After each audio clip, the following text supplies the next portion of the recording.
Bom dia, graça e a paz de nosso Senhor Jesus Cristo sejam com todos os irmãos que nos acompanham neste momento. Antes de mais nada, vamos fazer uma pequena oração para nós darmos início à nossa escola bíblica dominical do dia de hoje. Amém?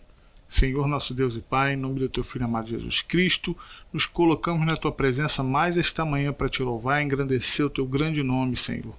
Muito obrigado, Pai, porque o Senhor tem sido conosco, mesmo durante esse período tão difícil, Pai, de afastamento um dos outros.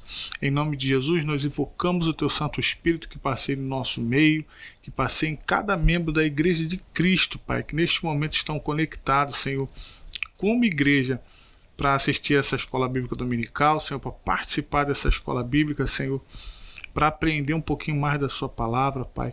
Em nome de Jesus, nos ensine, Pai, mantenha guardado no nosso coração tudo aquilo que nós venhamos a aprender um pouquinho hoje. Assim nós Te oramos e Te agradecemos com o perdão dos nossos pecados. Amém. Meus irmãos, se os irmãos ouvirem aí grito de criança, gato miando, por favor, me perdoem, eu estou em casa, é o único momento em que eu tenho para poder gravar e tem gente soltando pipa na rua, está acontecendo de tudo. Então, peço aos irmãos perdão antes de mais nada, tá bom?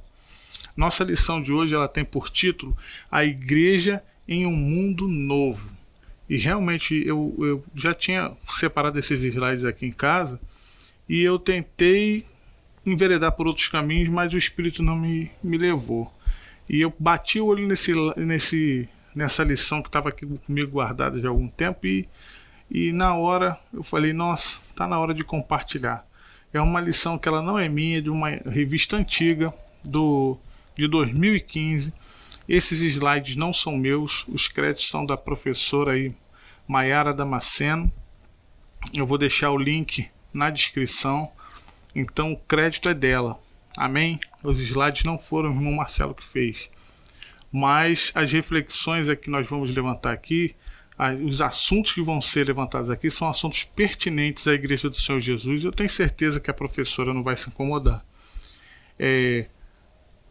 Era uma lição para jovens, mas ela está muito avançada. Ela não é só uma lição que caberia para a juventude, mas para a igreja como um todo. Porque nós literalmente estamos vivendo num mundo novo. A realidade que nos cerca nos mostra que tudo mudou. Por conta dessa pandemia, tudo mudou. A economia mudou, a maneira de pensar mudou, a segurança internacional mudou. Muita coisa, muitos protocolos foram adotados e que vão ser mantidos a vida toda. Então é um assunto muito pertinente. Não só por conta do Covid, mas a sociedade tem mudado seus valores, sua maneira de pensar. E isso é importante. A igreja precisa refletir sobre esses assuntos. Amém? Então vamos lá. O texto do dia seria o texto principal, ele se encontra em Romanos 12:2. Não vos conformeis com este mundo, mas transformai-vos pela renovação do vosso entendimento, para que experimenteis qual seja a boa e agradável e perfeita vontade de Deus. Ou seja, existe uma condicional aí, né? Para que a gente possa experimentar essa vontade, as benesses dessa vontade, o quão ela é boa, para que nós possamos entender o quão importante ela é para a nossa vida, nós precisamos tomar cuidado para não tomarmos a forma do mundo, para não sermos influenciados, e sim nos tornarmos influenciadores. Hoje em dia é um termo comum na internet, né? O fulano de tal é um influenciador digital. Então que você seja e que nós sejamos, né? Influenciadores espirituais. Então nós não estamos aqui para absorver tudo. Nós estamos aqui para filtrar aquilo que é bom, aproveitar e aplicar dentro da nossa premissa, dentro da nossa proposta, que é de evangelizar o pecador, evangelizar o que está caído, de apregoar a palavra do Senhor Jesus. Amém? Continuando. A síntese. A igreja atual enfrenta desafios que devem ser superados com sabedoria, acima de tudo, sob a direção de Deus. Ou seja, qual o desafio que nós estamos enfrentando agora? O mais recente é o coronavírus, né? O afastamento. É um desafio para a igreja atual. É uma lição que a igreja brasileira está aprendendo. uma igreja que nunca sofreu perseguição, uma igreja que está acostumada com a bonança, nunca passou por uma tempestade, de repente se vê obrigada obrigada a se afastar um dos outros. O culto local, o culto dentro de uma instituição fica impossibilitado. E aí muitas pessoas, aí é onde muitos irmãos enfraquecem. Muitos irmãos não, como é que se diz? Possuem a necessidade de estar em um local.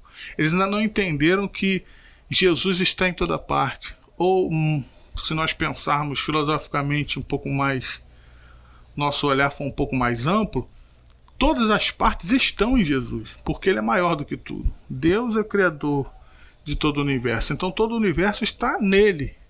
E Ele não está em todo o universo. É interessante essa maneira de pensar, né?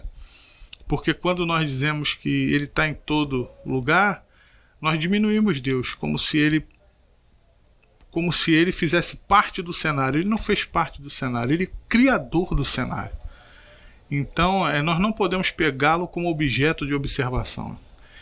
Então tudo está nele, nada foge ao controle da mão dele. Isso é muito importante nós entendermos. Os objetivos: saber como se deu a transição do mundo veterotestamentário para o neotestamentário, ou seja, Antigo Testamento para Novo Testamento. Explicar os aspectos políticos, socioculturais do mundo enfrentado pela igreja do primeiro século. Conscientizar de que precisamos fazer uma leitura crítica do mundo para transformá-lo mediante o nosso testemunho. Ou seja, não adianta nós queremos mudar a sociedade, mudar o mundo, mudar as pessoas, se nós não entendermos ou compreendermos a sociedade e o ambiente que nos cerca, as pessoas que nos cercam. É impossível você transformar a vida de uma pessoa sem ao menos ensejar conhecê-la. Então tudo isso é importante para a igreja. No meio de estratégia militar, né, diz que nós precisamos conhecer muito bem o inimigo para poder combatê-lo. E como o nosso inimigo nós já conhecemos muito bem, nós precisamos, na realidade, fazer uma leitura do cenário que nos cerca, da sociedade que nos envolve, para assim traçarmos planos de ação para poder conquistar os pecadores para Cristo, para poder evangelizar de uma maneira mais eficaz. Não que a eficácia esteja na nossa estratégia. Somente o Espírito Santo é capaz de convencer o homem da justiça, do juízo e do pecado. Mas não é porque nós temos o Espírito Santo do nosso lado que Deus tirou de nós a responsabilidade de pensar. Então nós estamos aqui, nós precisamos pensar. Deus vai fazer o impossível. Ele não vai fazer o absurdo, aquilo que nós temos que fazer. Então existe aí uma obra que foi delegada aos homens, não foi delegada a anjos, foi delegada a mim e a você. E é necessário zelo para nós podermos executar essa boa obra. Amém? Continuando. Aqui é uma interação, porque a aula ela é uma aula mais para jovens, mas aqui a partir do item 2 é interessante. Como a Igreja do Senhor Jesus, precisamos fazer uma leitura crítica da nossa realidade, do nosso tempo, para que possamos viver o Evangelho de Cristo e ensiná-lo às gerações de forma ungida e inteligente. O comentarista das lições do pastor César Moisés Carvalho, escritor, conferencista, chefe e setor de educação cristã da CPAD, professor da FAECAD, graduado em pedagogia, pós-graduação em teologia da PUC. Amém? Aqui é uma dinâmica de grupo que nós vamos pular porque ela não tem razão de ser, né? Nós estamos longe uns dos outros. E aqui é a introdução, né? Fala do trimestre, é claro, a revista ela é completa. Nós estamos vamos ficar apenas com essa lição neste momento. Na lição de hoje, veremos que o tempo e o mundo em que vivemos são muito distintos dos originais em que a igreja nasceu. Como viver os mesmos princípios doutrinários que marcaram os primeiros cristãos em situações tão diferentes. Esse desafio só pode ser vencido com o poder, só pode ser vencido com o que disse certo teólogo acerca do cristão, acerca de o cristão carregar numa das mãos a Bíblia e na outra o jornal. Em termos diretos, precisamos fazer com que o Evangelho faça sentido na sociedade atual. Então isso é muito interessante, irmãos, porque a ética cristã, ela não é uma ética situacionista, ela não é uma ética relativista, ela é uma ética absoluta. O que isso significa? A ética cristã, ela pregou que o que era pecado no passado continua pecado hoje. Aquilo que era errado, abominável no passado, continua abominável hoje. Aquilo que era abominável para Deus e aquilo que Cristo deixou claro na sua vivência aqui com os homens, nos seus ensinamentos, nos evangelhos, aquilo que foi declarado como pecado ou como errado e aquilo que foi declarado como certo e como honroso, permanece, independentemente do tempo que passa. Então isso é muito importante. Por exemplo, Jesus resumiu toda a lei e os profetas em 2 mandamentos. Amarás o seu Deus sobre toda coisa, sobre todas as coisas, de todo o teu coração, de toda a tua alma, e ao teu próximo como a ti mesmo. Quando nós não cumprimos estes mandamentos, estamos errando. Estamos errando o alvo. Independentemente de época, de sociedade, de cultura. Você perceba que são mandamentos universais. Eles se encaixam em qualquer cultura, em qualquer época. Então é muito interessante. Por quê? Porque o evangelho de hoje ele tem sido um evangelho relativizado. O que é bom para mim não é bom para você, o que é bom para o outro não é bom para mim.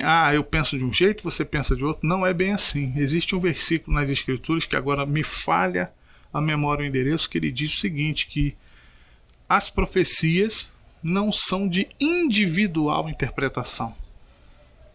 Então você perceba como uma coisa é absoluta, como uma coisa ela é taxativa. Não dá margem para eu acho de um jeito e você acha de outro. Não existe isso. Aquilo que dentro da teologia está amarrado para o Evangelho de Cristo, está amarrado, não tem o que se discutir. A gente discute outras coisas, linhas de pensamento teológica, algumas doutrinas e tudo mais.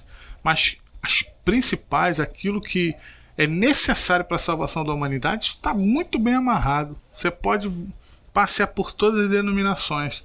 Isso está muito bem amarrado em cada uma delas. Agora, as suas teologias, os seus dogmas, os seus costumes, os costumes de cada um, aí sim, isso tudo é muito questionável. Entendeu? Então nós precisamos aprender a fazer essa separação. Continuando. Do mundo veterotestamentário ao neotestamentário. Esse é o primeiro tópico. A transição do mundo veterotestamentário para o neotestamentário, da separação social e a imersão comunitária. Jesus, um homem do seu tempo. Nós vamos entender esses tópicos agora. Bom, o período interbíblico, que é justamente o período da transição, o chamado silêncio de Deus, é chamado de silêncio entre enormes aspas, né? Foi porque durante esse período não surgiu nenhum grande profeta que falasse ao povo de Israel de maneira coletiva, né? Como diz aqui o texto. O período de 400 anos entre o livro do profeta Malaquias e o nascimento de João Batista e de Jesus é conhecido como intertestamentário, ou seja, entre os testamentos, entre o Velho ou Antigo Testamento e o Novo. Tal designação deve-se ao fato de que os acontecimentos se deram neste tempo, terem ocorrido entre os testamentos bíblicos, em uma época em que Deus não levantou profeta algum para levar a mensagem coletiva a Israel. E é interessante aqui Malaquias 4, do 5 ao 6, eu vou abrir aqui minha Bíblia, me acompanha aí, Malaquias 4, do 5 ao 6, é interessante que fala o seguinte: eis que vos enviarei o profeta Elias, antes que venha o grande e terrível dia do Senhor. Ele convencerá os corações dos pais aos filhos e o coração dos filhos aos seus pais, para que eu não venha e fira a terra com maldição. Então essa aqui é uma profecia acerca de João Batista. Tem muita gente que diz que tá aí a prova da reencarnação, né? Não tem nada a ver uma coisa com a outra. Tanto é que quando a Bíblia fala que João Batista ele tinha o mesmo espírito de Elias, ou seja, ele tinha a mesma intenção, ele tinha a mesma vontade, ele tinha o mesmo desejo, o mesmo espírito. Podemos entender até o Espírito Santo de Deus de ousadia. Se você parar, colocar João Batista, os atos de João Batista e os atos de Elias, um do lado do outro, vocês vão ver que foram atos ousados. Enfrentaram o governante do seu tempo,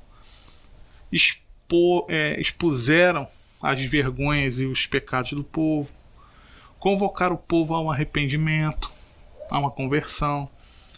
Então, Deus aqui em Malaquias está prometendo que antes do grande e terrível dia do Senhor, antes de tudo que ainda está para acontecer, ele enviaria um profeta. E que faria essa união novamente, que faria com que... E esse profeta, ele é João Batista. É uma alusão ao João Batista, né? O próprio João Batista, quando foi interpelado e perguntaram, vem cá, você é o Elias? Ele mesmo falou, não, eu não sou Elias, eu sou João Batista. Então, a expressão que João Batista tinha o espírito de Elias é nesse sentido, no sentido de ter a mesma vontade, o mesmo zelo, o mesmo propósito. Então é importante nós tratarmos desse assunto aqui. Podemos falar mais a fundo numa outra oportunidade. Continuando. É importante observar que nesse período Deus falou isoladamente com algumas pessoas, pois se revelou a Zacarias, a Isabel, a Simeão e a Ana, profetisa. Ou seja, se não tinha profeta, por que Ana era profetisa? Você está vendo? Então nós precisamos da exegese do texto, né? Precisamos fazer uma exegese, precisamos fazer uma hermenêutica para entendermos. Quando a Bíblia se refere que ali não houve profeta no sentido de trazer Israel a um arrependimento. Não existia um profeta como Elias, um profeta como Isaías, um profeta que fizesse Israel acordar. Por isso que esse período é considerado, chamado silêncio entre enormes aspas, né? Porque aqui nós estamos vendo que ele está falando esporadicamente, continuou se comunicando com os seus servos. A Simeão e a Ana profetizam.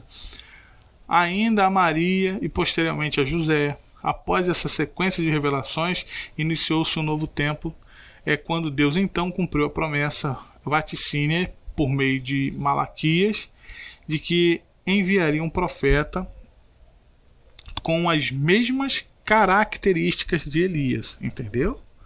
Então não era Elias reencarnado, não tem nada a ver uma coisa com outra, até porque isso não faz parte da cultura judaica, não faz parte do judaísmo, né? Não é uma coisa comum. Continuando. Esse profeta teve como missão preparar os corações para a mensagem de Jesus Cristo, o Messias. Assim estava feita a transição entre do Antigo para o Novo Testamento. Ou seja, foi justamente nesse período, esse período conturbado, onde surgiu Alexandre o Grande. Alexandre o Grande morre, o Império Grego é dividido pelos generais, e aí começa as dinastias de Antíoco e Antíoco Epifânio, e aí começa, né? Foi Antíoco, o mais famoso é Antíoco, e um que conquistou o Egito, rapaz, esqueci o nome dele agora.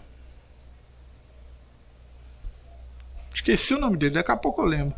Mas houve uma revolução, e Deus estava preparando o mundo para a chegada do Senhor Jesus. A gente vê que o Império Grego dominou o mundo, posteriormente o Império Romano promoveu uma infraestrutura a ponto de Paulo conseguir viajar de uma cidade para outra rapidamente, estradas foram construídas, povos que viviam em guerra foram apaziguados, de maneira que o evangelho conseguiu se espalhar mais facilmente. Continuando. Aqui, ó. da separação social à imersão comunitária. Ou seja, nós vamos ver aqui a diferença de João Batista para Jesus.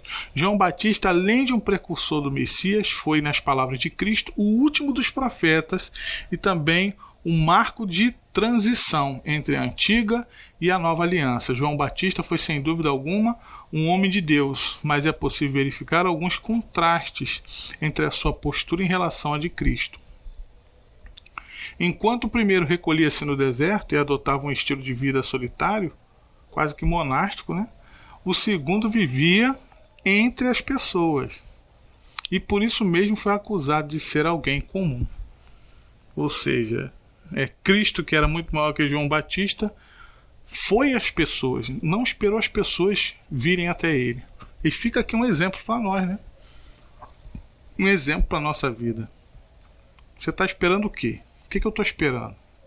Sabe, se o meu mestre, que era maior do que João Batista, abriu mão de ter uma vida monástica, uma vida mais, como é que se diz? Uma postura mais solitária, e se lançou de corpo e alma a pregoar o evangelho, por que eu e você não podemos fazer, né?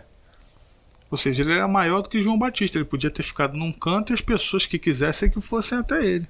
Mas não, Jesus abriu mão disso tudo, abriu mão do céu. Isso é importante, deixou o céu, deixou os palácios celestiais, deixou a sua divindade para vir aqui na terra. Sua divindade em termos, né, irmão? É claro que Jesus continua sendo 100% homem e 100% Deus. Mas ele abriu mão de tudo isso para passar um período aqui conosco na terra. Esteve conosco frente a frente, em carne. É importante nós entendermos que ele veio em carne e ele ressuscitou em carne. Mais para frente nós vamos ver que a igreja ela vai passar por alguns ventos de doutrina em que queriam desmentir essa verdade. O exemplo deixado pelo Filho de Deus é muito claro. É plenamente possível viver em meio a uma sociedade corrompida sem contaminar-se com o estilo de vida pecaminoso do mundo. Hebreus 4,15, que diz que ele em tudo foi tentado, mas não pecou em momento algum. Isso é interessante. É claro que de uma maneira ou de outra nós muitas vezes vamos escorregar em alguma coisa, o Espírito Santo no mesmo momento nos toca do nosso erro, há contrição, há arrependimento, há choro, há vergonha, há reconciliação e há perdão. Mas Jesus Cristo ele deixou aqui pra gente uma lição de que é possível se sociabilizar sem se associar. Isso é importante. Sociabilize-se. Não abra mão dos teus amigos, não abra mão de sua família, não deixe de estar junto, não deixe de participar, porque isso não é cristão. Aprenda, tenha uma vida de oração, tenha uma vida de santificação, tenha uma vida de renúncia. O que é renúncia? É dizer não a si mesmo. Aprenda a controlar os seus impulsos, aprenda a controlar as necessidades do teu corpo, e você vai conseguir entrar e sair numa boa. Entendeu? Nós precisamos agir dessa maneira. Nós precisamos agir de uma maneira que nós consigamos transitar pelos homens, pecadores ou não, pecadores ou santos ou salvos, transitar sem se deixar contaminar pelo mundo, ou sem se deixar influenciar por estes homens que não que estejam em pecado, mas que não seguem a Cristo. Amém? Continuando. Jesus, o homem do seu tempo. A acusação de que deveria apartar-se dos pecadores, Jesus respondia que os sãos não necessitam de médico, mas sim os que estão doentes. Depois leiam com calma Marcos 2, ali o capítulo todo. Vocês vão ver Jesus dando essa lição aos fariseus, né? Se eu não me engano, fariseus ou saduceus, não me lembro agora, em que ele foi acusado de estar com publicanos e pecadores e Jesus falou, não, mas eu vim para eles, pô. Vocês que já se consideram salvos, já se consideram bons, já se consideram perfeitos, eu não vim para vocês. Fica aí uma dica. Cuidado, meu amigo, meu irmão. a sociedade em que nós vivemos, a teologia que muitas vezes é pregada para a igreja. Você é cabeça e não é cauda. Uns textos fora de contexto fazem com que o crente se torne soberbo, mesquinho, pedante. E Jesus não veio para aquele que é perfeito. Ele não veio para aquele que já se considera puro e santo. Ele veio para aquele que necessita de ajuda. Então, ainda que você esteja progredindo no seu processo de santificação, mantenha a humildade, mantenha o coração contrito, aprenda com ele. Lavou os pés dos discípulos, quem governa seja como quem serve. Ensinou todo tipo de... Jesus Cristo, como dizia Andrew Murray, eu acho que é assim que se pronuncia, esse homem ele foi um missionário na África. Perdeu os filhos, perdeu muita coisa para poder pregar o evangelho na África. Se puderem comprar o livro dele, comprem, que é uma maravilha. O nome do livro se chama Humildade. Andrew Murray, ou Murray, não sei como é que se pronuncia. E nesse livro ele fala que Jesus Cristo é a humildade de Deus encarnada, personificada. Porque você vê aquele Deus do Velho Testamento e de repente você vê Jesus, que é um com o Pai. Ele se apresenta no Evangelho de João como eu sou. Da mesma forma que Deus se apresenta na sarça ardente para Moisés. Então, ele é aquele mesmo Deus que esteve com Moisés no deserto. E agora ele está mostrando, eu sou assim. Tanto é que a Bíblia diz que ele é a imagem do Deus invisível. Quando ele fala imagem, não é só corpórea, não é só braço, perna, tronco, cabeça, não é só isso. Mas fala também das intenções do coração de Jesus, da mansidão dele. Fala da sua essência, que é amor. Amém? Olha o que diz aqui. Uma igreja não é um hospital para pecadores. A igreja não é um hospital para pecadores, nem um museu para santos. Perdão. Estou lendo tudo errado, irmão. Desculpa, minha vista está embaralhando. Uma igreja é um hospital para pecadores e não um museu para santos. Ou seja, a igreja não está ali para ficar as pessoas que, entre enormes aspas, se consideram já santificadas, purificadas, estão lá na igreja. Não, a igreja é um local de pronto socorro. É uma igreja do drogado chegando, do faminto chegando, do necessitado chegando, do endemoniado chegando, do desesperado chegando. A igreja não é um lugar de homens prontos. Então nós precisamos entender isso.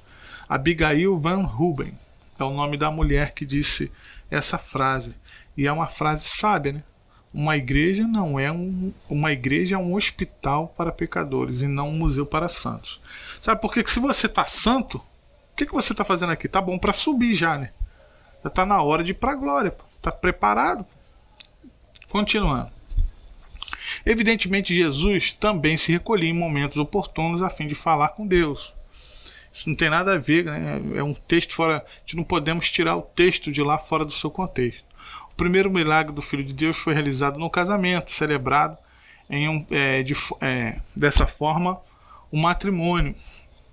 Em uma outra ocasião, participou de um jantar na casa de um fariseu, transformando a vida de uma mulher. Lucas 7, 36 a 50.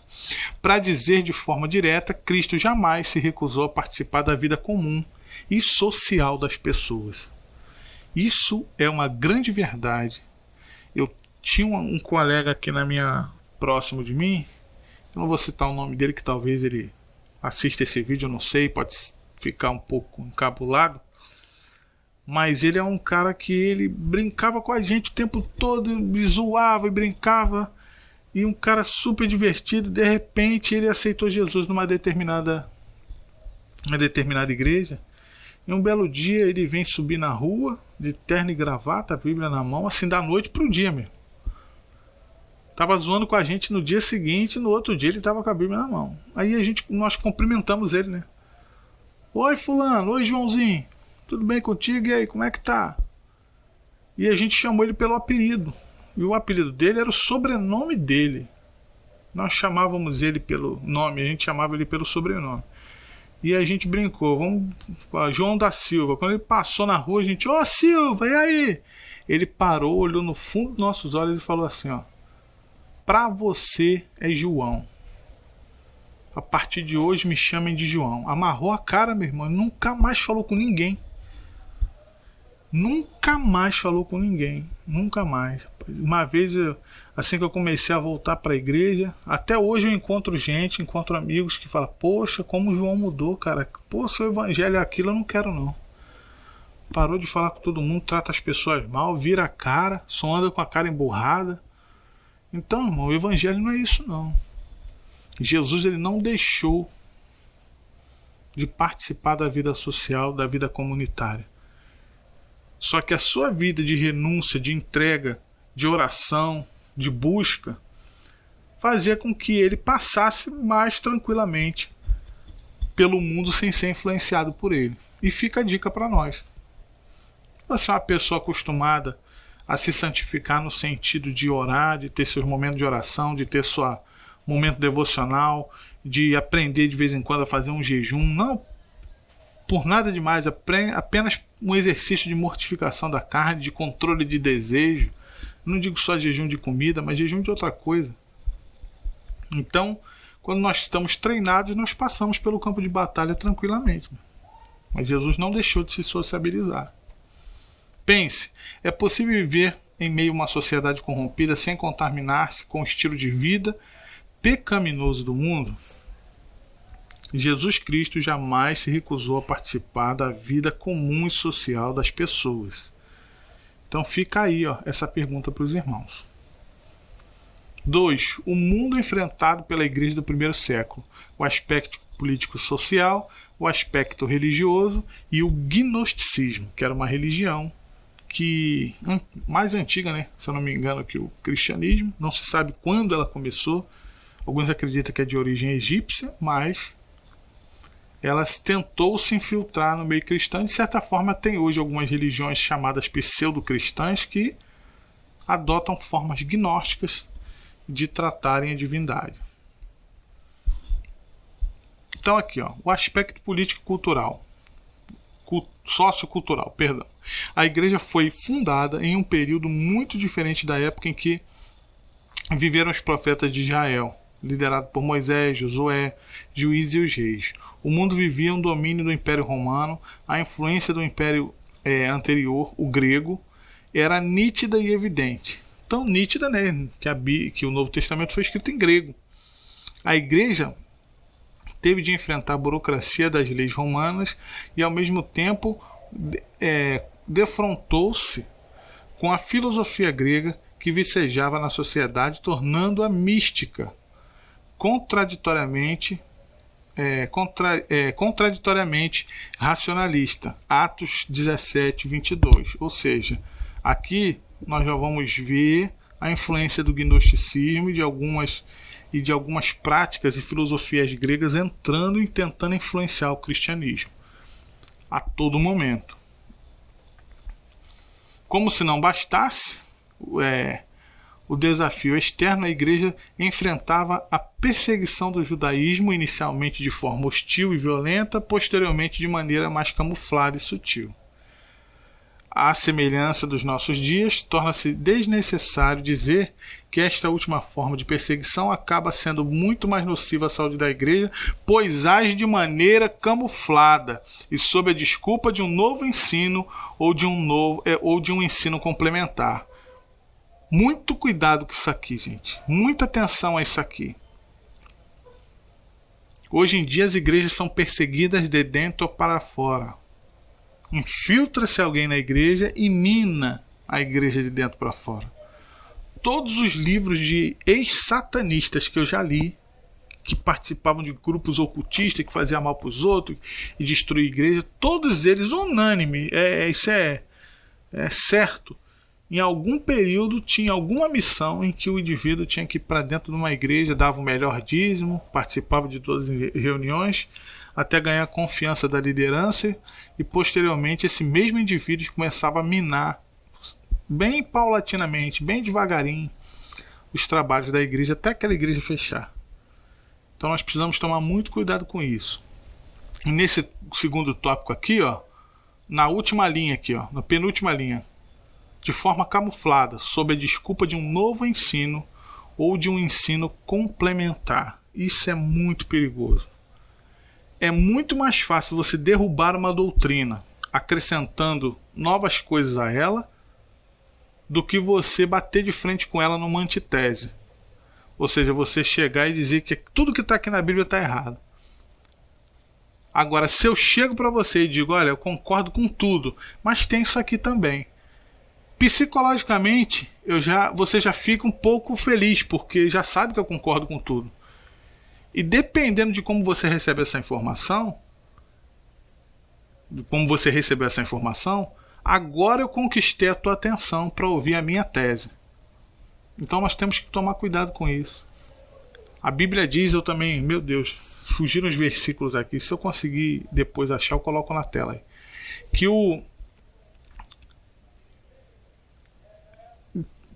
acho que foi Paulo que falou que ainda que um anjo desça do céu e te dê um outro evangelho que vá além do que os tem pregado, seja ele anátema, ou seja, maldito. Então não precisa ser nem diferente mesmo. Basta acrescentar alguma coisa. Ou retificar alguma coisa daquilo que foi dito. Já é maldito, já é maldição. Já é falsa doutrina, já está pervertendo toda a palavra. Então muito cuidado com isso. Com as novas revelações. Eu recebi uma nova revelação acerca disso. Nós temos que reescrever essa parte da Bíblia. Até com a Bíblia comentada, meu irmão, com os comentários bíblicos, você tem que tomar cuidado. Então nós precisamos atentar para isso. Muitas vezes, os inimigos da igreja, eles não vão tentar, como é que se diz, contradizer o que já foi dito. Por vezes eles vão acrescentar. E acrescentou uma coisinha, complementou com alguma coisinha, dependendo de como complementou, já era. E foi o que aconteceu no caso do gnosticismo. Continuando aqui. Olha a perseguição que a igreja sofreu, né? Vamos olhar aqui da direita para a esquerda. Ó. Iêmen. Países, né, que perseguem cristãos. O Iêmen. Cidadãos que deixam o Islã podem enfrentar a pena de morte. Ou seja, o cara pode se converter a outra religião. Não é só cristianismo, né? O governo iraniano já fechou algumas igrejas, monitora as reuniões cristãs e prende os novos convertidos. Isso aqui é verdade. Teve um grupo de missionários lá na igreja, acho que eles eram do Egito, não sei de onde ele era, mas era desse país aí. E eles falaram que o problema não é ir à igreja, o problema é se converter. Os que permitem a igreja não permitem conversões. Paquistão. Todos os anos, mais de 700 mulheres, são sequestradas e forçadas a converterem-se ao Islã no Paquistão. Continuando, da direita para a esquerda. Maldivas. A Constituição detém que todos os cidadãos devem ser muçulmanos para poder viver nas Maldivas. Ou seja, se você não for muçulmano, você não pode ser cidadão, né? Arábia Saudita. Na Arábia, todos os bebês recém-nascidos são considerados muçulmanos. No Afeganistão, todos os cristãos afegãos são considerados inimigos do Estado. No Iêmen, cidadãos que deixam o Islã podem enfrentar a pena de morte. No Irã, o governo iraniano já fechou algumas igrejas, monitora as reuniões cristãs e prende os novos convertidos. A gente já até viu, né? Acho que eu voltei. Aqui é no Iraque, né? Cada vez mais cristãos estão fugindo do Iraque, vivendo devido ao aumento da perseguição. Na Síria, cidades que eram de maioria cristã se tornaram cidades fantasma, ou seja, perseguiram tanto, cara, que quem não morreu fugiu. E as cidades viraram cidades fantasma. Na Somália, lugar que tem mais mortes de criança, uma miserabilidade nas alturas. Se um cristão ex-muçulmano for descoberto na Somália, pode ser condenado à execução imediata. Continuando. E aqui é o primeiro lugar, né? A Coreia do Norte. Estima-se que 50 a 70 mil cristãos, meu Deus, sofrem diariamente em campos de concentração norte-coreanos. Os norte-coreanos que exercem a fé cristã na Coreia do Norte, que não reconhecem o ditador Kim Jong-un como uma divindade, estão sendo mantidos presos nos centros de detenção e privados de alimentação. Ou seja, é muito parecido com o que os cristãos do primeiro século viveram, né? Quando tinham que declarar que o imperador romano era Deus e prestar culto a ele, né? Mas é assim, irmãos. Aí, diante de tudo isso, você acha que o Brasil é perseguido? Sabe, a primeira vez que as igrejas estão fechando é por causa de um vírus. Até para que a gente sinta um pouco de saudade de estarmos juntos. Até para que a igreja caia na real e valorize mais a comunidade, valorize mais estarmos em comunhão. Então que esses irmãos que estão passando por tudo isso, que Deus abençoe eles, que Deus traga conforto, que o Espírito Santo dê força e que em nome de Jesus isso tudo acabe no momento certo, para honra e glória de Deus. Mas nós não temos noção da perseguição. Mas é algo que a sociedade atual deste século está enfrentando. E nós não podemos esconder a poeira para debaixo do tapete. É necessário colocar em pratos limpos, né? O mundo enfrentado pela igreja no primeiro século. Continuando. O gnosticismo. Apesar de não saber exatamente quando a doutrina gnóstica teve início, é fato que ela, ou algo muito parecido, ameaçava a simplicidade do evangelho, pois pregava a salvação através de um determinado conhecimento. Gnosis é conhecimento, tá, irmão? Além disso, considerava a matéria inerentemente má. Ou seja, tudo que é material é ruim, é do demônio, é pecado, é perecível, é mal. Assim ensinava que a forma física de Jesus Cristo era apenas aparente, o que levou o apóstolo João a combater tal ensinamento. Ou seja, para eles Jesus, para os mestres gnósticos, Jesus nunca esteve aqui em carne.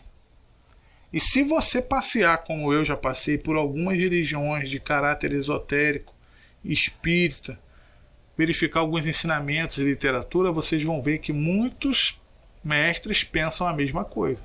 Que o corpo de Jesus era um corpo astral, por isso que ele apareceu, por isso que ele reviveu. Que ele não estava em carne, que ele não veio em carne porque carne é pecaminoso, carne é pecado.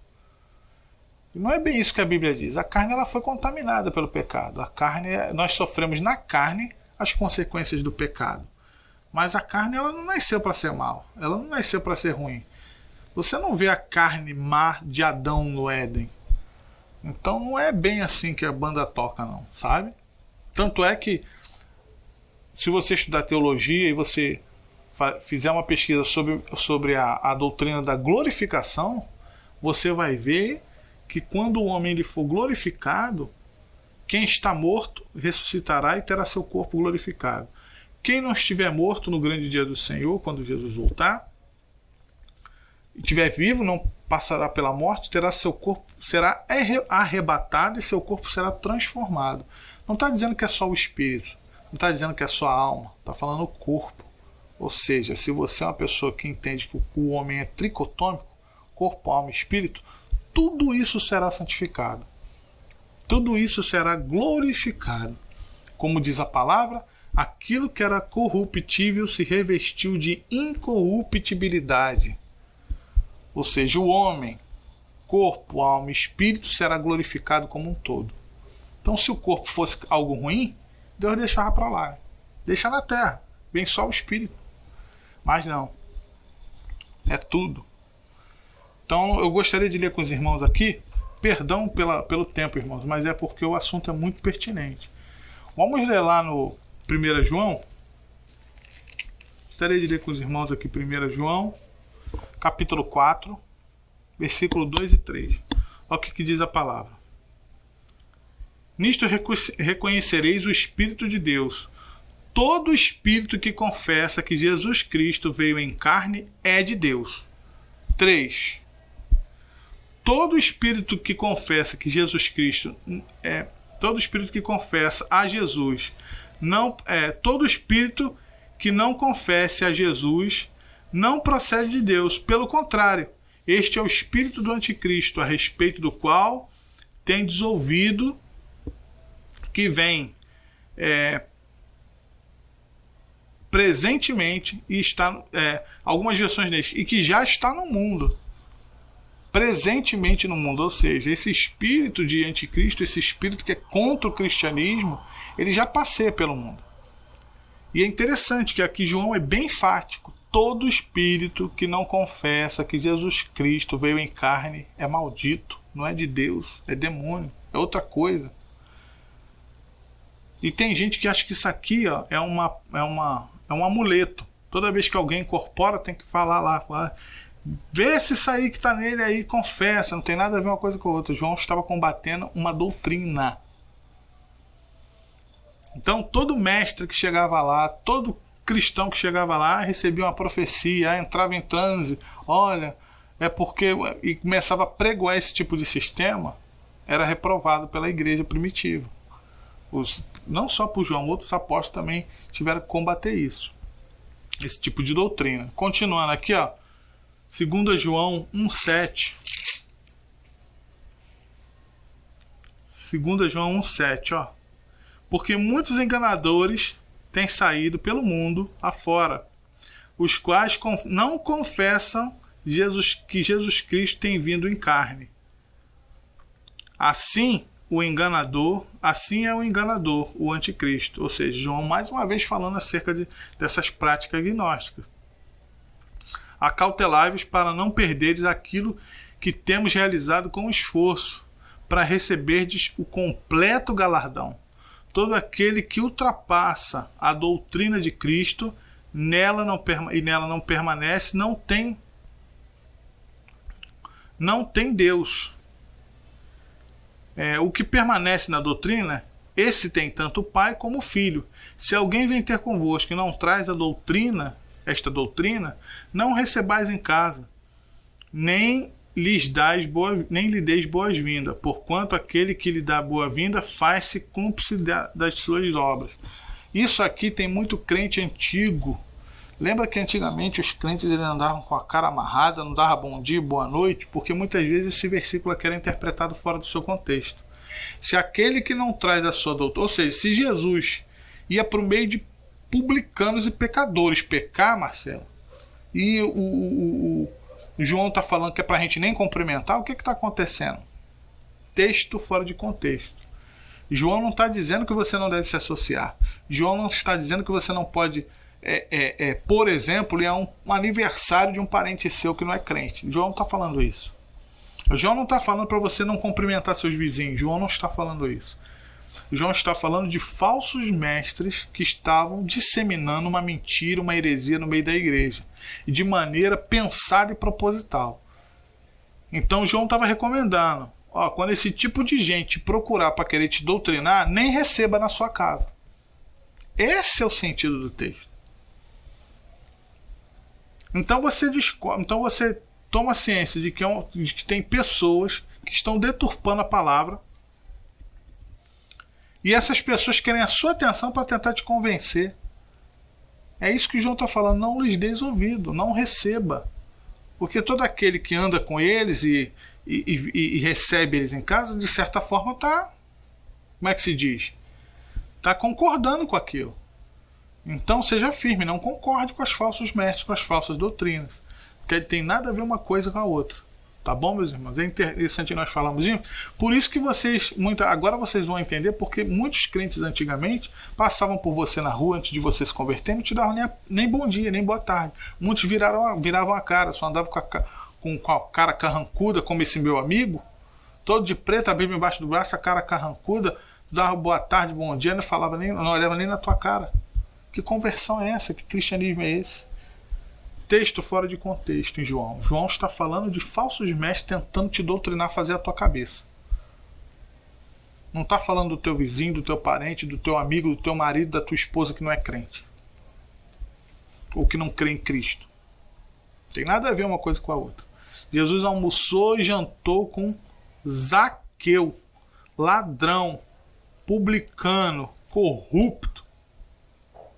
Jesus fala, Zaqueu, hoje eu quero jantar na tua casa. É claro que havia um propósito. Zaqueu se converteu. Mas Jesus causou um reboliço. Pô, ele vai almoçar na casa do ladrão? A mesma coisa que Jesus chegasse e falasse assim: Sérgio Cabral, eu quero jantar com você. Eu quero passar a noite na tua casa. O que nós não íamos, o que nós pensaríamos? Humanamente falando. Então, nós não somos mais humanos comuns, vamos colocar assim. Nós somos guiados pelo Espírito Santo de Deus. As aparências não podem mais nos enganar. Cuidado. Continuando. Pense, qual foi a postura da igreja no primeiro século ao enfrentar os desafios do seu tempo? Na atualidade, a perseguição religiosa é mais nociva à saúde da igreja, pois age de maneira camuflada, sob a desculpa de um novo ensino, ou de um ensino complementar, ou de novas teologias, ou de o cara descobriu a pólvora. Cuidado, meu irmão, com tudo que vem de novo. Na dúvida, fique com aquilo que está escrito na palavra. Na dúvida, fique com o que os antigos estão ensinando. Para que você não caia aí, de repente, num laço e deixe de viver o evangelho em plenitude. Eu não digo de perder a salvação, mas de viver o evangelho em plenitude. A igreja em um mundo novo. Ela precisa ler o tempo, viver no mundo sem amoldar-se ao sistema que o rege. Conhecer o mundo para transformá-lo. A igreja em um mundo novo. Ler o tempo. A pressão, a repreensão de Jesus, a falta de discernimento e perspicácia dos fariseus e saduceus, que deliberadamente não reconheciam as obras do Mestre como sinais messiânicos. Está lá em Mateus 16, do 1 ao 3. Deve ensinar-nos que é necessário que saibamos ler a realidade. Tem uma passagem que eles falam para Jesus, mas nós não te entendemos, nós não entendemos. E Jesus fala assim para eles: vocês não entendem porque vós não sois das minhas ovelhas. As minhas ovelhas ouvem a minha voz. Ou seja, as ovelhas de Cristo, elas percebem, elas têm a percepção. Nós temos essa responsabilidade. Todo ser humano tem a responsabilidade de perceber Deus. Por isso que em Romanos diz que nós somos indesculpáveis. Até aqueles que nunca ouviram falar em Deus ou em Cristo, eles têm por obrigação, por meio da natureza, da criação, de tudo que o cerca, de perceber Deus. Mesmo que não claramente, mesmo que apenas um vislumbre, mas ele tem que olhar em volta e tem que falar: poxa, alguém fez isso. Nós temos que perceber Deus. Por isso que eu não admito mais nem a mim mesmo, nem a qualquer outra pessoa entrar numa igreja, assistir uma pregação e sair da igreja e falar assim: poxa, não senti nada, não senti Deus aqui. O problema é teu. O problema não está na palavra. O problema não está no pregador. Deus falou por meio de uma mula para Balaão. Como é que não pode usar a coroa da criação, que é uma pessoa, por piores intenções que ela tenha, de examinar todas as coisas e de tudo retende o bem? É obrigação tua sentir Deus, é você que está buscando Ele, então é algo pessoal, é você e Ele.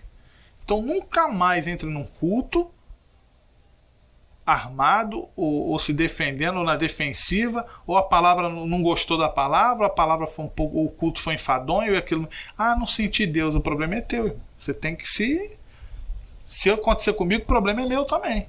Eu preciso me policiar. E desde quando eu percebi isso, eu passei a me policiar. Quando eu acho que o culto está enfadonho, que a palavra não é para mim, aí que eu paro para prestar atenção. E olha, Deus fala. E quando eu paro para analisar o que está sendo dito, quando eu paro para observar a situação, é Deus falando comigo mesmo. Então fica aqui a dica do irmão Marcelo para vocês. Nunca menospreze quem estiver no púlpito falando para você. Nunca menospreze quem vier entregar uma palavra do Senhor para você. Analise, rumine. Rumine a palavra. Como é que se diz? Filtre a palavra que você está recebendo. Mas em todas as coisas tem um lado bom. Em tudo que acontece ao nosso redor e toda a palavra que chega tem um lado bom. Faz igual você faz com a manga, com a maçã. Você corta a parte podre, joga fora e come aquilo que tá bom, a parte saudável. Por não entenderem e também não quererem admitir que um novo tempo havia chegado, ou seja, que uma nova aliança havia sido estabelecida, Israel rejeitou o Messias. Está lá em Hebreus 8, do 6 ao 13. Então, quando essa falta de percepção deixa com que acontece isso. nós não conseguimos perceber a ação de Deus à nossa volta, nós não conseguimos perceber não só a presença, mas o que está acontecendo de fato. Muitas vezes o milagre está gritando na nossa cara, brilhando, e nós não conseguimos enxergar. Porque nós não temos a sensibilidade e a vontade de ver Deus naquela situação. A Igreja do Senhor Jesus precisa manter a sensibilidade, a direção do Espírito Santo que marcou a sua fundação.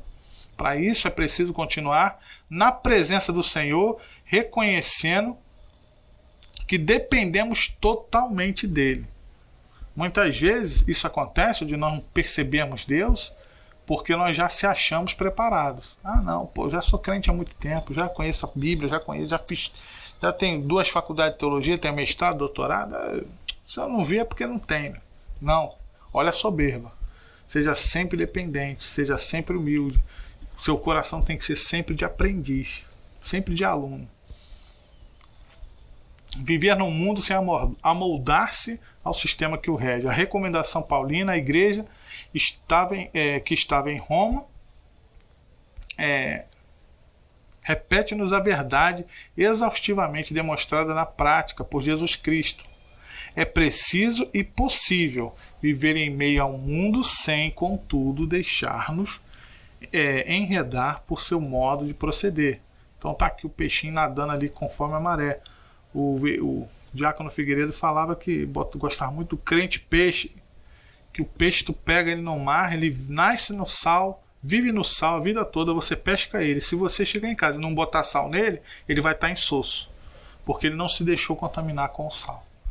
E o Figueiredo falava do crente chuchu, né? O crente chuchu, que não tem gosto de nada. Se jogar camarão, ele pega o gosto do camarão. Se jogar frango, ele pega o gosto do frango. Se jogar carne, ele pega o gosto da carne. Então não seja um crente chuchu, absorvendo a personalidade e qualquer tipo de doutrina que as pessoas exponham a você. Seja um crente peixe, viva no meio da sociedade, influencie ela, mas não se deixe contaminar. Continuando. Paulo até instrui que, se for preciso, devemos nos apartar de alguns, mas não se referia aos que possuem uma vida decente, e sim aos que, se dizendo irmãos, vivem de forma descompromissada e pervertida. Isso é um outro texto que muitas vezes é interpretado fora de contexto. As pessoas às vezes se afastam de todo mundo. Não é isso que a palavra fala. Paulo recomendou que se afastasse de alguns, que, entre aspas, irmãos, ou gente que se dizia boa, tinha mau caráter. Era um mau caráter. Então, nós temos que saber ler a Bíblia. Precisamos ler a Bíblia com muita atenção. Então tá aqui, ó. Paulo até instrui você se apartar daquela pessoa que tem má índole, que de repente não quer nada com Jesus, ainda quer te levar para o caminho mal. Então você precisa, como é dito aqui na lição, observar, analisar a sociedade que te cerca, as pessoas que te cercam, aprender a ler as pessoas, a ler a intenção daquelas pessoas que te cercam, da sociedade que te cerca. Então aqui não é se afastar de todo mundo, é principalmente daqueles que se dizem irmãos, que não é convertido, é convencido, e que não tem compromisso nenhum com a igreja, só tem o título de crente, mas vive uma vida devassa. Então cuidado. Ali tem a menção, a parábola do joio e do trigo, né? Eles crescem juntos, não pode ser separado antes do tempo, vai ter uma hora certa para Jesus separar eles. Então é necessário que nós estejamos no meio do joio. Essa é a realidade. É inegável a verdade que no século XXI iniciou um novo tempo para a igreja. Estamos vivendo em um mundo que parece não ter quase nenhuma relação ao de apenas 2 décadas atrás. Tal constatação aponta para a realidade de que a igreja, para manter a sua relevância e influência, precisa conhecer as principais mudanças, identificar os desafios que estas nos apresentam, para só então podermos superá-los e vencê-los. A Igreja do Senhor confiou a missão de salgar e iluminar, nos confiou, né, a missão de salgar e iluminar. No entanto, se ela não conhece o campo de atuação, jamais poderá cumprir tal incumbência. Então fica aqui a dica, irmãos. Olha o tempo que nós estamos vivendo. Igrejas fechadas. Está na iminência aí de abrir, mas muitas não abriram ainda. separação. Então, como que nós vamos driblar? Como que nós vamos nos conduzir? Não é se adaptar, é conduzir o Evangelho. Nós não vamos tomar a forma, nós não vamos absorver os métodos, nós vamos aprender, analisar, olhar, observar o mundo que nos cerca, a sociedade que mudou seus valores, mudou um monte de coisa, e traçar uma nova estratégia. Porque aquilo de antigamente, muitas vezes, isso é verdade, aquele negócio de entregar papelzinho na rua, Jesus te ama, isso na nossa sociedade hoje quase não funciona. Quando funciona é Jesus purinho. Porque normalmente o cara pega aquele papel, amassa e joga no chão. Então nós precisamos nos adaptar e fazer, precisamos estudar e precisamos traçar novas estratégias. Claro, com a ajuda do Espírito Santo, que é ele que convence o homem da justiça, do juízo, do pecado, mas Deus incumbiu ao homem, está aqui, ó, e está no texto bíblico. É nossa obrigação a pregar o Evangelho. Podemos agir da forma tradicional como sempre agimos e também estudar novos métodos de evangelismo. Entendeu? Eu me lembro que eu estava na igreja, era ano de 2000 alguma coisa. Tinha um rapazinho na igreja que ele veio todo feliz para mim, Diogo, o nome dele. Se ele estiver vendo esse vídeo, um abraço para você, Diogo. O Diogo, ele veio todo contente porque ele falou para mim assim: Marcelo, conheci um rapaz lá de Portugal, pelo ICQ, se eu não me engano. ICQ, gente. Antes do Message, antes do WhatsApp, o pessoal usava o ICQ. E ele, pelo ICQ, fez amizade com a pessoa, conversava com ela todo dia. Um belo dia ele falou de Jesus para a pessoa e o cara lá em Portugal disse que queria aceitar Jesus pela mensagem. Ou seja, como é que pode? O Diogo aqui, um adolescente da igreja evangélica aqui na Vila Militar, conseguiu pregar o evangelho para um cara que está lá em Portugal e o cara aceitou Jesus. E ele veio todo contente. Pô, o meu amigo virtual que eu converso com ele lá em Portugal aceitou Jesus comigo, eu estou falando de Jesus para ele. Sabe? Olha como é que mudou o mundo. Olha como é que as coisas mudaram. Antigamente isso era impensado. Impensável, né? Hoje em dia não. Hoje em dia as coisas mudaram. A sociedade mudou, né? A tecnologia avançou. É possível viver num mundo sem moldar-se ao sistema que o rege? E aí? É possível ou não, gente? A igreja precisa conhecer as principais mudanças do nosso tempo, identificar os desafios que estas nos apresentam, para então só superá-los e vencê-los. A primeira década e meia do século XXI, um tempo de mudanças, um tempo de desafios, um tempo de transformações. Já pensou, já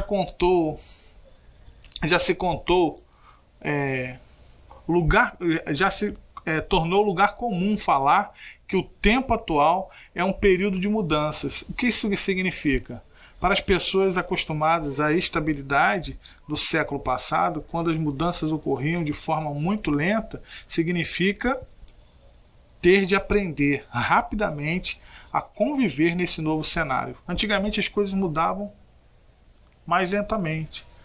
Veio o rádio, depois de muitos anos veio a televisão preto e branco, depois de muitos anos veio a televisão colorida. Hoje em dia não, irmão. A tecnologia tem avançado muito, muito rápido. O mundo tem mudado muito bruscamente. Hoje em dia mesmo no nosso país nós vivemos uma polarização política que até, 5, 6 anos atrás não existia. Então, a igreja precisa traçar novos objetivos para chegar até o pecador. Ela precisa saber navegar no meio como um peixinho, nadar no meio desse mar revolto sem se contaminar por ele. As coisas não são produzidas para serem duradouras. Ao contrário, são pensadas visando a dependência e o consumo, ao mesmo tempo que se tornam perecíveis. Ou seja, nada é para sempre. O teu celular, o meu celular, o relógio que a gente usa, todos eles têm o que nós chamamos no meio de, não sei se a matéria era marketing que eu estudava, acho que era marketing. Uma coisa chamada obsolescência programada, ou seja, um produto que ele nasce hoje, é lançado no mercado e já tem dia marcado para ele ficar obsoleto. iPhone. Qual o número que está iPhone? Nem sei. O Samsung S1, S2, S3, S4, S5, S6 tem data. Tem data para ele ficar obsoleto. Sabe? E se a pessoa não parar para perceber, ela é levada. E não é só isso. Tem muitas outras coisas influenciando a igreja. Tem muitas outras coisas influenciando a igreja no sentido de não de templo ou de instituição. Estou falando de pessoas. Nós não podemos nos conformar com esse mundo. Às vezes a pessoa ela não tem grana para comprar o novo celular, mas o dela se tornou obsoleto. Ela não entendeu que havia um plano para que o celular dela se tornasse obsoleto. Ela não entendeu que isso é só psicológico. Você está entendendo? Ela não entendeu isso. Mas você e eu que nós temos a mente de Cristo, nós temos que aprender a ponderar. Não posso gastar meu dinheiro agora porque tem prioridades. Meu celular ainda funciona. Nós temos que ter autocontrole, irmão. Eu estou dando aqui o exemplo do celular, mas eu poderia dar o exemplo de qualquer outra coisa. Sabe? Até a área sentimental. Até a maneira hoje como as pessoas são vistas é diferente. Até um tempo atrás não tinha, até alguns anos atrás não tinha discussão de gênero. Hoje em dia a criança não sabe nem o que ela é. Se ela é macho, se ela é fêmea, se ela é homem, se ela é mulher. Então nós precisamos traçar novos planos. Precisamos, aí fica a dica para que nós possamos pensar, sabe? E quem sabe planejar novas maneiras de atuar no campo do evangelismo. Em apenas 15 anos incompletos, do século XXI pode ser considerado um período de grandes desafios à convivência em sociedade. A tecnologia aproximou e, comitantemente, afastou as pessoas. A facilidade em locomover-se e em transitar-se de um país ou continente para outro trouxe a insegurança generalizada. Parece que uma coisa, por isso que eu escolhi essa lição. A difusão do vírus, do coronavírus, foi justamente isso. A facilidade de transitar de um país para outro. Se fosse no século passado, talvez não teria acontecido. Se fosse alguns anos atrás, talvez o vírus não teria atacado como atacou. O mundo inteiro em tão pouco tempo. Poderia chegar. Mas quando o vírus chegasse aqui no Brasil, a vacina já tinha sido inventada lá no outro país. Então, a sociedade mudou. As coisas estão mudando. Nós precisamos, a igreja precisa nadar nesse mar revolto, sem se contaminar por ele. Então, como nos períodos de tão pouco tempo conseguimos alterar de tal forma as nossas vidas, por causa das transformações proporcionadas através das suas mudanças e desafios, vamos conhecê-los. Então, aqui do lado, a gente até falou eles, né? Mas aqui do lado tem internet. Você consegue pensar, cara? Mas eu gosto de ver seriado antigo, mas os mais antigos aqui vão saber. Quando você estava vendo lá Jornada nas Estrelas, que o Capitão Kirk abria um celular e via o outro, fazia uma videoconferência, você fala, isso é muito doido. Isso nunca vai acontecer. Hoje em dia a gente faz isso toda hora. Pastor Edson dá aula em conferência. Dá aula pelo Hangout. Todo mundo um vê o outro. Isso era imagem. Não precisa ir muito tempo atrás, não. Volta uma geração. Será que os seus avós, os seus pais, não precisa nos avós, não. Será que seus pais mensuravam um negócio desse? Vocês todos se comunicando pelo celular? Família toda. Um vendo o outro. Então, para você ver como é que aconteceu, como as mudanças ocorreram tão bruscamente. Então, tem coisas boas e coisas ruins. Ao mesmo tempo que aproximou ou afastou muita gente. Então tem hoje famílias inteiras que ficam em casa se comunicando pelo WhatsApp. Entendeu? Então é complicado isso. Nós precisamos, como cristãos, rever os nossos conceitos e priorizar aquilo que merece prioridade. Pense, é possível sobreviver socialmente nesse tempo? A possibilidade de sobrevivência está relacionada ao conhecimento desse tempo atual, as suas mudanças, desafios e transformações. Conclusão. Em todos os tempos, chegamos ao final da nossa aula finalmente. Peço perdão pelo tempo, irmãos, mas eu não poderia suprimir nada. Em todos os tempos, em suas diversas gerações, a igreja sempre enfrentou desafios que fizeram com que ela clamasse pela ajuda do alto, mas também contasse com a atuação consciente de seus membros, ou seja, havia um trabalho em conjunto, a igreja funcionando, o cabeça é Cristo, Cristo planeja, Cristo protege, Cristo anima, Cristo dá tudo, mas a igreja é o corpo que anda, que age, que pega, Então, é um trabalho em conjunto, meus irmãos. E em todo o tempo houve isso. Então, nós estamos precisando, nesse tempo, também, da mesma forma, da orientação de Deus para traçar novas estratégias. Essa é uma. Estamos tendo escola bíblica dominical online. Coisa que há meses atrás a igreja nunca tinha feito. Nunca nem tinha pensado em fazer. Então, para você ver como é que é uma coisa, como é que é interessante. Então, com a ajuda de Deus, com a unção do Espírito Santo, com a ajuda do Senhor Jesus, o corpo que somos nós, a igreja, está se movimentando e está conseguindo navegar pelo mar revolto aí da sociedade, apregoando o evangelho, estudando juntos. Podemos não estar juntos fisicamente, mas estamos juntos agora. Então, para você ver, na prática nós estamos fazendo isso. E em todo o tempo teve suas dificuldades. Nós precisamos entender, no nosso tempo, quais são as dificuldades, quais são os desafios, para poder superá-los. Em nosso tempo, não pode ser diferente. Se quisermos passar à próxima geração o legado que recebemos dos pioneiros, precisamos ler a realidade, viver o evangelho e ensiná-lo de forma ungida e inteligente. Assim, continuaremos influenciando, mas não seremos não seremos negativamente influenciados. Então, irmãos, aqui nós terminamos a nossa lição. Eu espero que os irmãos tenham compreendido e entendido a necessidade disso tudo, a necessidade de tudo que nós tratamos aqui, de adaptação, de entendermos as mudanças que nós temos vivido e principalmente de não nos deixarmos levar por vento de doutrina, de não nos moldarmos à sociedade que nos rege. Entendeu? Já tem gente falando que não, tá tão bom assim, né, que de repente é até bom fechar a igreja. A gente faz tudo online. Não é bem assim não, meu. Deus nos dá estratégia, mas o amém é do Espírito Santo, é o Espírito Santo que nos rege. Então nós temos que tomar cuidado com tudo isso, com essas doutrinas que têm aparecido, com as ideias que as pessoas têm lançadas aí na internet. Cuidado com tudo que você assiste, aprenda a filtrar e passar pelo crivo da palavra. Amém? Eu vou passar aqui uma pequena revisão para nós encerrarmos. De acordo com o que vimos na história da igreja primitiva, devemos imitar João Batista ou Jesus? Claro que é Jesus. O propósito de João Batista era outro. A proposta de Jesus é bem diferente. É ir aos pecadores.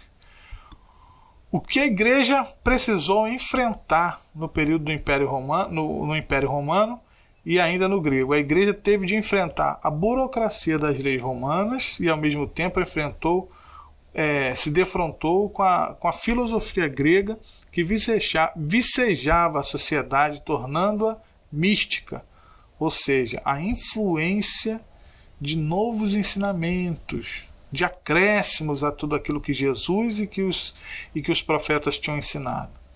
O que aconteceu a Israel por não reconhecer o Messias, por não entender e também por não querer admitir, é que o novo tempo havia chegado e Israel rejeitou o Messias. Então cuidado para que você não esteja aí rejeitando a sua bênção, não esteja rejeitando aquilo que Deus tem colocado diante de ti, porque você não tem tido a sensibilidade de ouvir a voz do Senhor ou de ver Jesus na sua vida. Para terminar, de acordo com 1 Coríntios 5, do 9 a 11, de que apóstolo Paulo mandava que nos afastasse? De quem o apóstolo Paulo mandava que nos afastássemos? Ele nos instrui a nos afastarmos dos que, se dizendo irmãos, vivem de forma descompromissada e pervertida. Não era das pessoas, não era de todos os pecadores, mas daqueles falsos irmãos, que muitas vezes tinham lá o título de crente, muitas vezes tem título de pastor e de diácono, mas não vive uma santa no altar. Muito pelo contrário, da igreja para fora é vergonha. Então, cuidado, nós precisamos nos afastar, afaste-se dessas pessoas, pelo amor de Deus. Se não há como convencê-las ou como convertê-las, continue orando por elas, mas não caminha junto não, porque depois, meu irmão, como diz o ditado, ditado popular, mas muitas vezes nós pagamos o preço por andar com aqueles que não deveríamos estar andando. Diga-me com quem andas que eu te direi quem és. Cuidado, hein? Lembrei lá do Antíoco Epifânio, é Ptolomeu que governou o Egito. Então o mais famoso é o Ptolomeu do período interbíblico, aquele período ali de 400 anos, e a dinastia dos Epifânios, dos Antíocos, né? Sabia que eu ia lembrar. No final, perdão, é a velhice. É possível a igreja influenciar sem ser influenciada? Sim, é plenamente possível. A prova disso é que a Bíblia chegou às nossas mãos exatamente como deveria ser, sem nenhuma mudança drástica. Chegou perfeita. Eu estava lendo o livro de Isaías que encontraram em Qumran, nas cavernas de Qumran, de mais de 2000 anos atrás. O livro de Isaías é exatamente igual ao que eu e você temos na nossa Bíblia. Então a própria Bíblia ter chegado até nós do jeito que ela chegou, imaculada, meu irmão, é um milagre. Mostra que é possível. A história dos apóstolos, a história da igreja nessa terra como instituição, mostra que é possível. Se os irmãos pegarem ali Eusébio de Cesareia, dá uma olhada na história da igreja, dos patriarcas, na patrística, os irmãos vão ver que teve muita gente que pagou um preço alto para não se associar a este século, ou ao Deus deste século. Então é plenamente possível. É fácil? Não, não é fácil. Jesus não prometeu um mar de rosa para a gente, não. Ele disse que nesse mundo passaríamos por aflições, mas pediu que nós tivéssemos bom ânimo, porque nós venceríamos o mundo. Amém? Fiquem na paz de Cristo. Que os irmãos tenham um ótimo domingo, em nome de Jesus. Amém.